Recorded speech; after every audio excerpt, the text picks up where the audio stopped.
ஏதோ ஒரு விஷயத்தை தெரிஞ்சுக்கவோ இல்லனா பர்சனல் அபிஷியல் வேலைக்கோ சாட் ஜிபிடி யூஸ் பண்ணிட்டு இருக்கீங்களா? அப்போ உங்களுக்கானதான் இந்த முக்கியமான செய்தி. இனிமே நம்ம சாட் ஜிபிடி கிட்ட கேள்வி கேட்கும் போது நடுவுல ஸ்பான்சர் விளம்பரங்கள் வரப்போகுதாம். இத பத்தி OpenAI அவங்களோட யூசர்ஸ்க்கு இமெயில் அனுப்ப ஆரம்பிச்சிருக்காங்க. OpenAI அவங்களோட பிரைவசி பாலிசியை அப்டேட் பண்ணிருக்காங்க.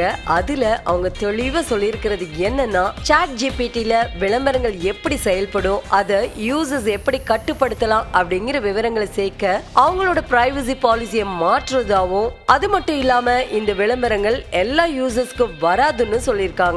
யாருக்கெல்லாம் ஆட்ஸ் வரும்னா, சாட் ஜிபிடி ஃப்ரீ மற்றும் மாசம் 399 கட்டணமுள்ள சாட் ஜிபிடி கோ பிளானுக்கு வரும். ஆனா மாசம் 1999 கட்டணம் செலுத்தி chat GPT plus, pro, business, enterprise மற்றும் எஜுகேஷன் பிளான்ஸ் வச்சிருக்கவங்களுக்கு விளம்பரமே வராதாம். அதாவது நீங்க காசு கொடுத்து பிரீமியம் பிளான் வச்சிருந்தா வராது. ஃப்ரீ அல்லது கம்மியான விலையில இருக்கிற பிளான் யூஸ் பண்ணா ஆட்ஸ் உங்களோட திரையில தோன்றும்.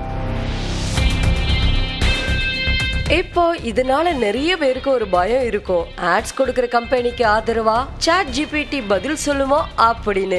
இதுக்கும் ஓப்பனை தெளிவா பதில் சொல்லிருக்காங்க. விளம்பரங்கள் வர்றதால சாட் ஜிபிடி தர்ற பதில்கள் மாறாது. கூகுள் சர்ச்ல வர்ற மாதிரி ஆட்ஸ் தனியா ஸ்பான்சர்ட் அப்படின்னு லேபிள் செய்யப்பட்டு தெளிவா பிரிச்சு தான் காட்டப்படும். உங்களோட சாட் ஹிஸ்டரி, பர்சனல் டீடைல்ஸ் அல்லது மெமரிஸ் எதுவும் விளம்பரதாரர்களுக்கு பகிரப்படாது. அவங்களுக்கு எத்தனை பேர் ஆட்ஸ் பார்த்தாங்க, கிளிக் பண்றாங்க அப்படிங்கிற பொதுவான விவரம் மட்டும்தான் போகும். 2024 OpenAI CEO சாம் ஆல்ட்மன் என்ன சொன்னார் தெரியுமா? ஆட்ஸ் கொண்டு வரது எங்களோட கடைசி வழிதான் அப்படின்னு சொன்னாரு. அதாவது பயனர்களுக்கு சிறந்த சேவையை வழங்கணும்னா கட்டணம் வசூல் பண்ணாதான் முடியும். விளம்பரங்களை காட்டி பணம் சம்பாதிக்கிறது வேறு வழியே இல்லாதப்பதான் அப்படிங்கிறது தான் அவரோட எண்ணமா இருந்துச்சு.